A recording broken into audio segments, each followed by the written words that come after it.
যে কোনো ধরনের আন্দোলনের কার্যক্রম থেকে তারা দূরে সরে আসলো।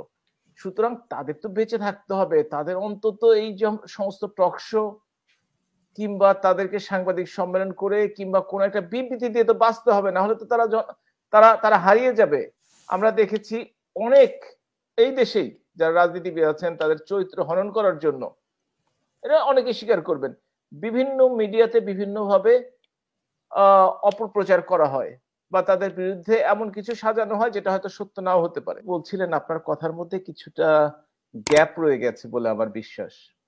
কারণ পুলিশ সার্ভিস অ্যাসোসিয়েশনের যে বিবৃতি দিয়েছে সেটি আমি ২-৩ বার পড়েছি ইচ্ছে করে যে আসলে কি বলতে চেয়েছে তারা। তবে এ কথাও যে ঠিক যে একটু খটকা লেগেছে যে তাদের এর সাথে যোগ করা উচিত ছিল যে কারো ব্যক্তিগত দুর্নীতির দায় দায়িত্ব কোনো বাহিনী নিতে পারে না বা নেওয়া উচিত নয়। যদি কেউ বাহিনীতে থেকেও অন্যায় অনৈতিক কর্মকাণ্ডের সাথে জড়িত হয় তার দায় দায়িত্ব কোনো অ্যাসোসিয়েশন বা কোনো অর্গানাইজেশন নিবে না, সেটা আইনের আদালত বিচার করবে এবং সেটা হওয়াই উচিত। আইনের মাধ্যমে শাস্তি হওয়া উচিত যদি তিনি অপরাধ করে থাকেন। আর আসলে ঢালাও ভাবে কারো বিরুদ্ধে কোনো অভিযোগ করা হয়নি আমাদের দেশে। বিশেষ প্রথমে করে এই শব্দটা কিন্তু ব্যবহার করেছেন বাংলাদেশ আওয়ামী লীগের সাধারণ সম্পাদক ওবায়দুল কাদের সাহেব। উনি গতকালকে এই কথা বলেছেন, ঢালাও ভাবে গুজব ছড়াচ্ছে, এবং সাথে উনি বিএনপি কেও যোগ করেছেন আবার। আমি তো তাই বলছি যে ঢালাও ভাবে কারো বিরুদ্ধে বলার সুযোগ নেই আসলে কোথাও। আর বিএনপি যে ছড়াচ্ছে, আজকে তো বিএনপির ওই অর্থে বিএনপি যে গুজব ছড়াচ্ছে, গুজব না, বিএনপি তো তার কাজই একটা, ওই যে বলে না যার কোনো কাজ নাই সে খই ভাজে আর কি। কারণ হচ্ছে গত 17টি বছর ক্ষমতার বাইরে থেকে বিরোধী দল হিসেবে যে দায়িত্বশীলতার পরিচয় দেওয়া দরকার ছিল বিএনপি, সেটি তারা দিতে ব্যর্থ হয়েছে। এবং বিএনপি এখন পর্যন্ত এমন কোনো সিদ্ধান্ত নিতে পারে নাই যেটা জনগণ তাদেরকে তাদের পক্ষে নিয়ে আসবে। আওয়ামী লীগ সরকারে আছে অনেক বছর, আওয়ামী লীগের অনেক ভুল আছে, কোনো সন্দেহ নেই। আওয়ামী লীগের যতটুকু করার দরকার ছিল, যতটুকু করার ইচ্ছা ছিল ততটুকু করতে পারে নাই জনগণের স্বার্থে, সেটাও ঠিক। কিন্তু এইটা যে ধরিয়ে দেওয়ার জন্য বা এইটা যে বিরোধিতা করার জন্য যে একটা সংগঠিত শক্তি যেটা জনগণকে সাথে নিয়ে তার বিরোধিতা করবে, সেটা না করে তারা রাতের আধারে 8টি কমিটি ভেঙে দিল, তারা আবার নিজেদের মতো করে কমিটি গঠন করে নিল। সুতরাং এর মধ্যে দলের এবং এটা করতে যে কোনো ধরনের আন্দোলনের কার্যক্রম থেকে তারা দূরে সরে আসলো।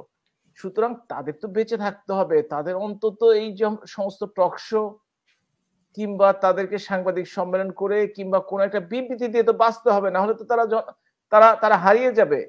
নেহায়েত ডিজিটাল বাংলাদেশ ছিল, তার কল্যাণে তারা এখনো বেঁচে আছে। যদি এটা যদি 70 কিংবা 80-র দশক হতো তাহলে তাদের আর খুঁজে পাওয়া যেত না। কারণ তাদের তখনই পত্রিকা আসতো, একদিন 2 দিন পর মফস্বল শহরগুলোতে টেলিভিশনের চ্যানেল ছিল একটি, তখন তাদের খুঁজে পাওয়া যেত না। যাই হোক, এইসব মিডিয়ার কারণে তারা টিকে আছে।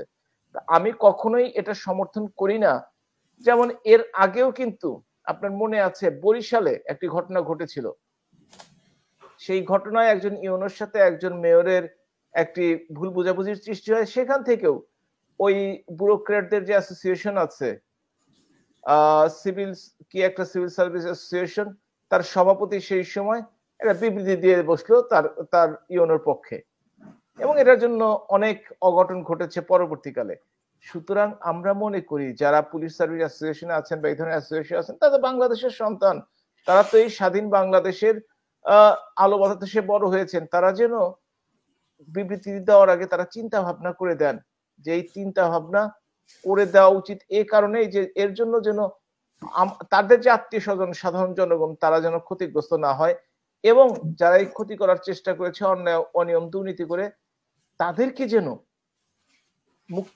কোন প্রকার সহযোগিতা প্রদান না করা হয়, এই দিকটা খেয়াল রাখার কথা বলবো। তবে হ্যাঁ, ঢালাও ভাবে কাউকে কিছু বলা যাবে না।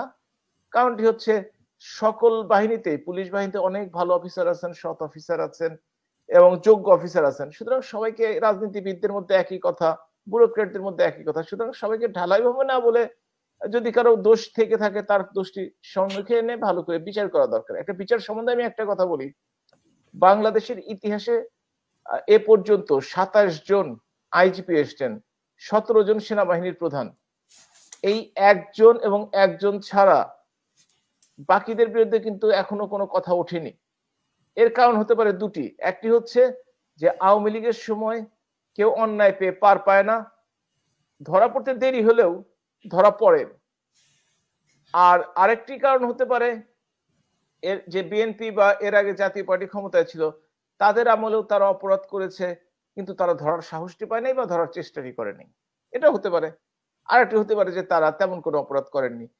এখন আমরা যেহেতু তাদের বিরুদ্ধে কোনো অভিযোগ নই, আমি দ্বিতীয় কারণটাই বলবো যে হ্যাঁ, তাদের দ্বিতীয় কারণটাই তাদের জন্য যৌক্তিক, কোনো সন্দেহ নেই। কিন্তু যেই অন্যায় অপরাধ করে থাকুক, সে যে অফিসারই হোক আর যে রাজনীতিবিদ হোক আর যে যাই হোক না কেন, বিচার হওয়াটা দরকার বলে আমি বিশ্বাস করি। যদি খেয়াল করে থাকেন যে বাংলাদেশের এখন দুর্নীতি দমন কমিশন কাউকে তলব করে, প্রথমবার সময় চাইলেই শতভাগ সময় দেওয়া হয়, এটা তাদের নিয়ম, রেগুলেশন। কিন্তু দ্বিতীয়বার কাউকে সময় দেওয়া হয় না। আগামীকাল জনাব বেনজির আহমেদ, ডক্টর বলি না কারণ ডক্টরটি নাকি ভুয়া আমি শুনেছি, তো ওই বেনজির আহমেদকে আগামীকাল ডাকা হয়েছে। সে যদি কালকে না আসে আইন তার নিজস্ব গতিতে চলবে। এটা যদি আমরা দেখতাম যে তাকে আরেকবার সময় দেওয়া হয়েছে, কিংবা তার আমাদের পার্টির সাধারণ সম্পাদক বারবার বলেছেন, যদিও পার্টির মুখপাত্র তিনি বলেছেন যে আইন করলে তাকে ব্যক্তিগতভাবে শাস্তির আওতায় আনা হবে। তবে হ্যাঁ, মিডিয়া ট্রায়াল বলে একটা কথা আছে। আমরা দেখেছি অনেক এই দেশেই যারা রাজনীতিবিদ আছেন তাদের চরিত্র হনন করার জন্য, এটা অনেকে স্বীকার করবেন, বিভিন্ন মিডিয়াতে বিভিন্নভাবে অপপ্রচার করা হয় বা তাদের বিরুদ্ধে এমন কিছু সাজানো হয় যেটা হয়তো সত্য নাও হতে পারে, কিন্তু প্রাথমিকভাবে জনগণ সেটা বিশ্বাস করে এবং অপরাধী ভাবে। আমিও মনে করি যে আসলে বিচারটা শেষ হওয়া দরকার এবং বিচারটা সঠিকভাবে শেষ হওয়া দরকার, যার মাধ্যমে অপরাধী প্রমাণিত হলে তার শাস্তি হওয়া দরকার। আর যদি আমি বেনজির আহমেদ না, আমি এমনি ওভারঅল বলছি, কারোর বিরুদ্ধে যদি কোনো বায়াসড হয়ে কোনো পত্র পত্রিকা, কোনো সোশ্যাল মিডিয়া, কোনো কেউ কোনো কিছু নিয়ে আসেন, তাহলে কিন্তু এটা তার প্রতি ইনজাস্টিস করা হয়।